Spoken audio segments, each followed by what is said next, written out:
कि मैं आपको बोनस टिप दे रहा हूँ, इन एक्सरसाइज को रात सोने से पहले कभी मत कीजिए। आपका कंधा जैम हो गया है, आपको नहीं पता कि ये जैम अंदर से फ्रीज होने की वजह से, जिसको फ्रोजन शोल्डर कहते हैं, या आपके पट्ठों में से किसी एक पट्टे पे कोई चोट लगी है जिसको रोटेटर कफ टियर कहते हैं, उस वजह से है। एक सिंपल टेस्ट से हम ये साबित कर सकते हैं कि आपको इन दोनों में से कौन सी प्रॉब्लम है, और बहुत सी एक्सरसाइजेज जो इस काम के लिए आप कर सकते हैं। इस वीडियो में मेरे साथ शामिल रहिए, अभी देखते हैं। अस्सलाम वालेकुम। सबसे पहले तो हम बात करते हैं शोल्डर की जो कॉमन प्रॉब्लम्स होती हैं, जिसमें एक फ्रोजन शोल्डर है और एक इन शोल्डर के मसल्स का टियर या चोट लगना है। मैं आपको एक सादा टेस्ट बताता हूँ जिसमें आप दोनों का फ़र्क कर सकते हैं। जो फ्रोज़न शोल्डर है उसमें आम तौर पर जो आपकी जो असल अलामतें होती हैं, वो उसमें एक तो स्टिफनेस होती है आपके शोल्डर में, और दूसरी आपके शोल्डर की जो रेंज ऑफ मोशन है वो लिमिटेड हो जाती है। कि स्टिफनेस का मतलब ये है कि आपको एक बड़ी हल्की सी या बाज़ का बहुत शदीद कांस्टेंट पेन रहती है, और फ्रोजन शोल्डर में भी यही होता है कि शुरू जब वो होगी तो वो एक कांस्टेंट पेन से शुरू होगी, आपके मुसलसल कंधे में दर्द रहेगा, और आहिस्ता आहिस्ता उस दर्द की वजह से आप उसको जो नॉर्मली आप उसको आप ऊपर नीचे लेके जा सकते हैं, वो आपकी वो कम होना शुरू हो जाएगी, जिसकी वजह से उसको हम फ्रोजन शोल्डर, फ्रोजन का मतलब है कि चीज़ जम जाना, तो उसको फ्रोजन शोल्डर है। इसके मुकाबले में जो इंजरी होती है जिसमें आपका कोई एक पट्टा जो आपका शोल्डर है, अगर आप उसको मैं थोड़ा सा मुख्तसरन आपको बताऊंगा कि शोल्डर में क्या होता है। कि एक आपकी ये हड्डी है, उसके ऊपर एक उसके गोला है, और एक आपकी यहाँ से हड्डी आती है जिसके ऊपर एक छोटा सा सॉकेट बना हुआ है, इस तरह का एक उल्टा बॉल होता है। तो ये जो आपका गोला है वो उस बॉल के अंदर इस तरह रहता है, और इस तरह आपका शोल्डर मूव करता है। नॉर्मली वो आपका जो शोल्डर है उसके अंदर लुब्रिकेंट्स होते हैं, कुछ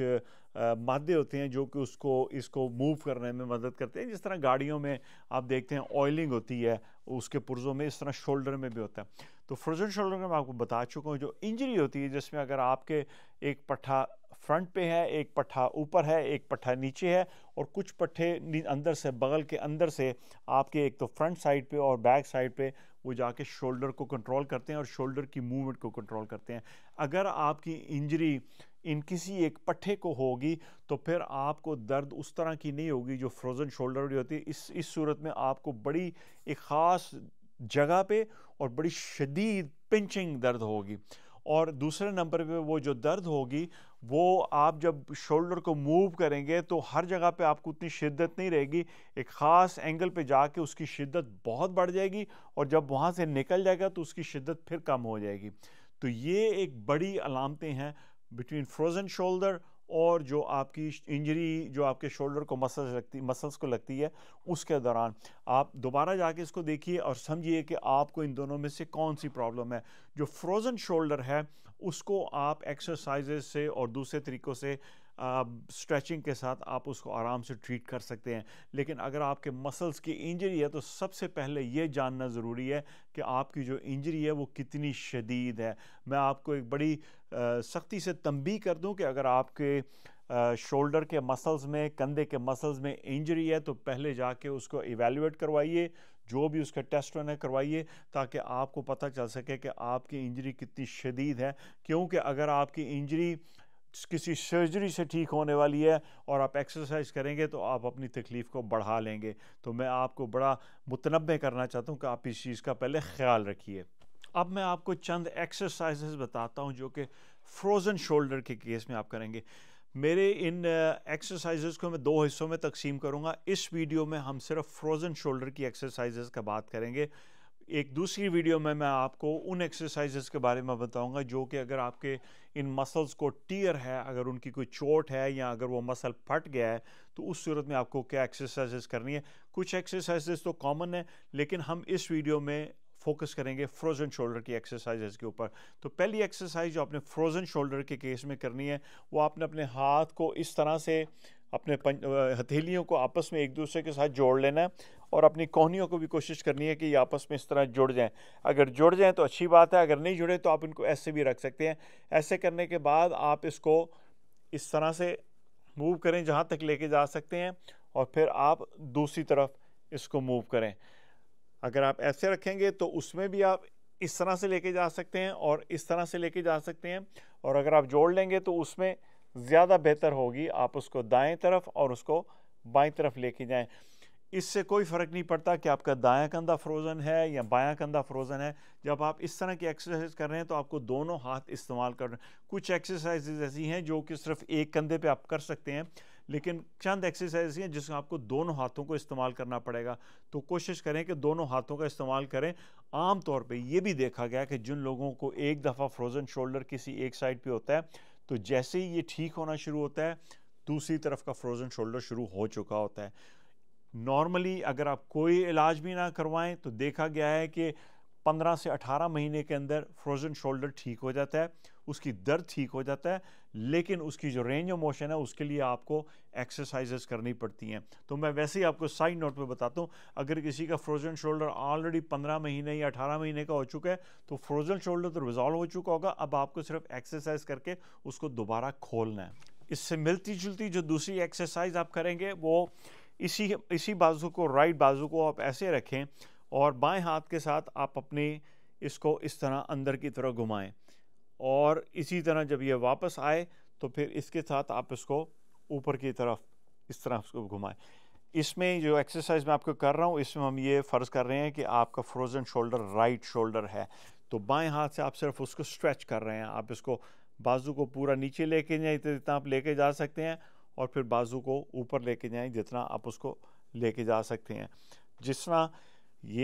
جتنا آپ کریں گے آپ ان ایکسرسائزز کے ساتھ جو آپ کا بال جوائنٹ ہے جو ساکٹ کے اندر ہے آپ اس کو پورا اس کو گھما رہے ہیں۔ اس کو گھمانے سے جو اس کے اندر تھوڑی سی سختی آ گئی ہوئی ہے لوبریکینٹس میں یا جو بھی اس کے اندر رطوبتیں ہیں جو مادے قدرت نے رکھے ہوئے ہیں اس کو آپ نرم کرنے میں اور ان کو توڑنے میں مدد دیتے ہیں۔ ایک اور ایکسرسائز جو آپ کو شولڈر کے فروزن شولڈر کے سلسلے میں آپ کو بڑا فائدہ دے گی، وہ ایک چھوٹا سا ایک وزن لیں۔ میرے پاس یہ تقریباً 2 کلو کا ایک یہ ڈمبل ہے۔ اگر آپ کے پاس ڈمبل نہیں ہے تو آپ کوئی بھی چیز ایسی آپ کسی چینے کا تھیلا یا کوئی چیز کو بیگ میں ڈال کے آپ اس کو اس طرح پکڑ سکتے ہیں۔ اس صورت میں ایسے بالکل ایسے رکھیں کہ آپ کا بازو یہ نیچے لٹکنا شروع ہو گیا، لٹک کے بعد پہلے آپ اس کو ایسے بالکل ایک سرکلر ایک دائرے میں آپ اس کو گھمائیں، اس کو باہر کی طرف اس طرح گھمائیں۔ جب آپ اس کو باہر کی طرف 10 سے 15 دفعہ گھما چکیں تو پھر اس کو اندر کی طرف اس طرح گھمائیں۔ یہ 2 چیزیں آپ سرکلر طریقے میں جب آپ یہ کر چکیں تو اسی صورت میں آپ اس کو ایسے اور ایسے آگے اور پیچھے بازو کو اس طرح گھمائیں۔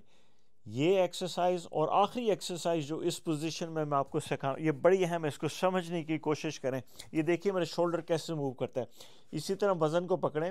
اور بجائے اس کے کہ اس کو ایسے آپ نے اوپر اٹھانا ہے، آپ کی ایلبو بھی بالکل سیدھی رہے، یہ کونی آپ کی بالکل سیدھی رہے،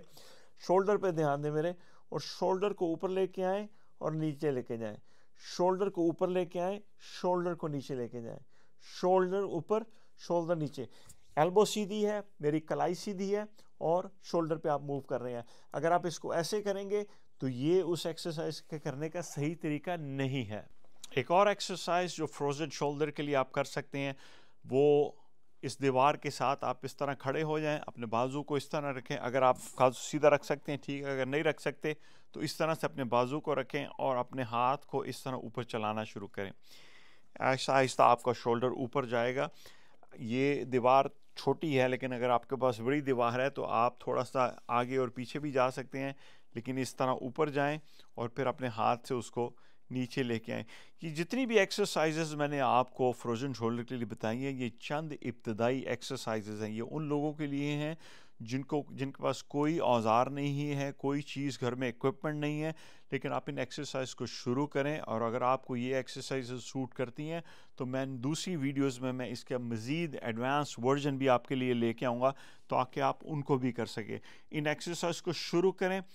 10 سے 15 دفعہ ہر ایکسرسائز کو کریں، اور دن میں تقریباً ایک دفعہ کم از کم ایک دفعہ ضرور کریں، اگر کر سکتے ہیں تو 2 دفعہ کریں۔ ایک چیز یاد رکھیں، میں آپ کو بونس ٹپ دے رہا ہوں، ان ایکسرسائز کو رات سونے سے پہلے کبھی مت کیجیے، کیونکہ کبھی کبھی آپ کے شولڈر کی پین رات کو بڑھ جائے گی اور پھر آپ کی نیند بھی خراب ہو جائے گی۔ ان ایکسرسائز کو صبح کے ٹائم یا دوپہر کے ٹائم یا سونے سے کم از کم 3-4 گھنٹے پہلے کیجیے۔